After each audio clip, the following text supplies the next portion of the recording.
So to kind of shake up the old trio things, I thought I'd start kind of putting in these with the Wednesdays is trios of my favourites from some of my favourite perfumers, which keeps it interesting. Not really, it's not particularly fascinating, is it?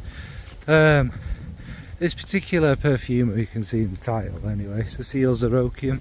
There are two from one brand in this, but I'll try and avoid doing that. But you know, I want to talk about my genuine favourites, not just 3 fragrances in it. So yeah, obviously we all know Cecile Zarokian. I suppose I could do a big long introduction, but some people don't need it. She's made some of the most famous perfumes in the world, really, hasn't she? Really, some of the most well-known ones, such as Annie and Material and things like that, which are not in this. She's worked for many brands.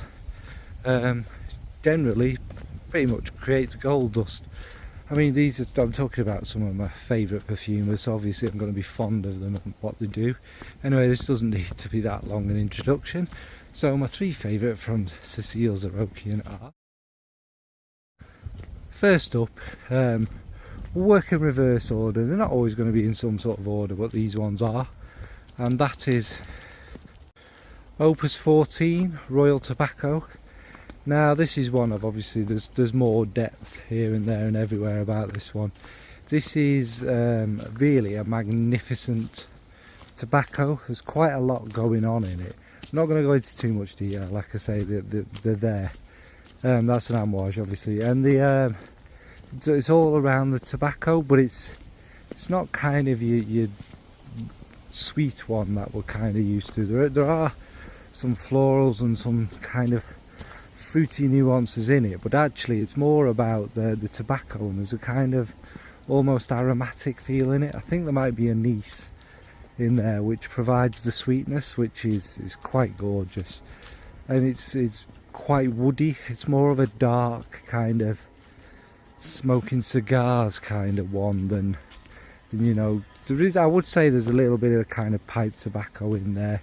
There's a little touch of incense which gives that kind of burning but not overly ashy or cigarette-y kind of feel, and it's really, really good.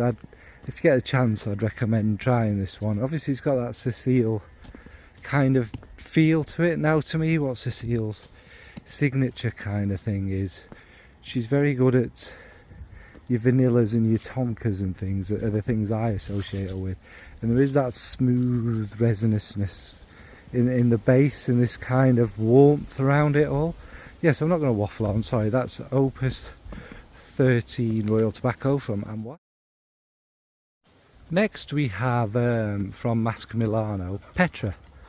Now Petra is basically, it's like a fruituli. It's lots of fruits and lots of patchouli, and it has a little bit of a kind of nod, let's say, to Coco Mademoiselle, but it's definitely not the same. And to be fair, I think I much prefer this one. This one the fruit is very amped up. It's like lovely, beautiful dried fruits. Obviously citruses in there. There's obviously a lot of patchouli, but the patchouli's not as earthy, and that has a little bit more of a sweet touch to it. And it all goes together with the vanilla and the benzoin, and you have this kind of smooth, beautiful, happy, fruity fragrance with the nice base of the patchouli, and everything kind of balances out nicely. Nice, as we know, is one of my favourites ever, so obviously a big one to beat this, but it's just magnificent. It's elegant, it's classy, it sort of makes you feel good to wear it. The fruits have that level of not being too sweet, but sweet enough to kind of put a smile on your face. So that's Petra from Masca Milano. And finally is Opus 13, I think, from Amouage, Silver Oud.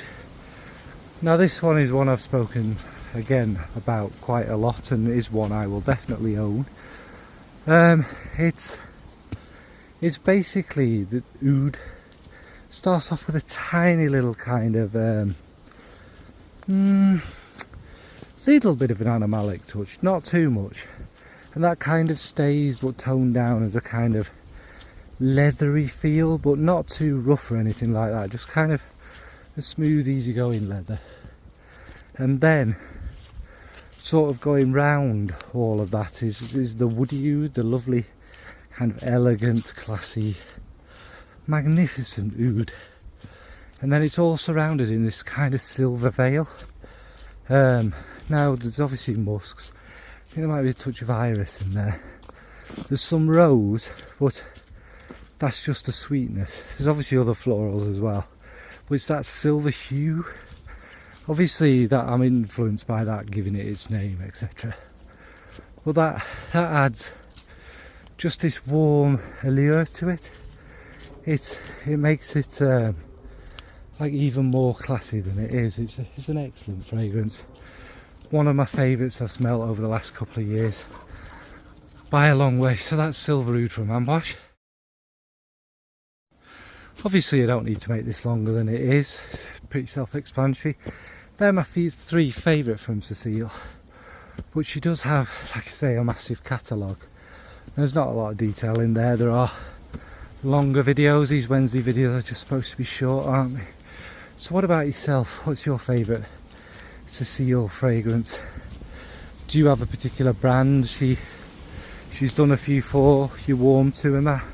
Alright folks, thanks, bye.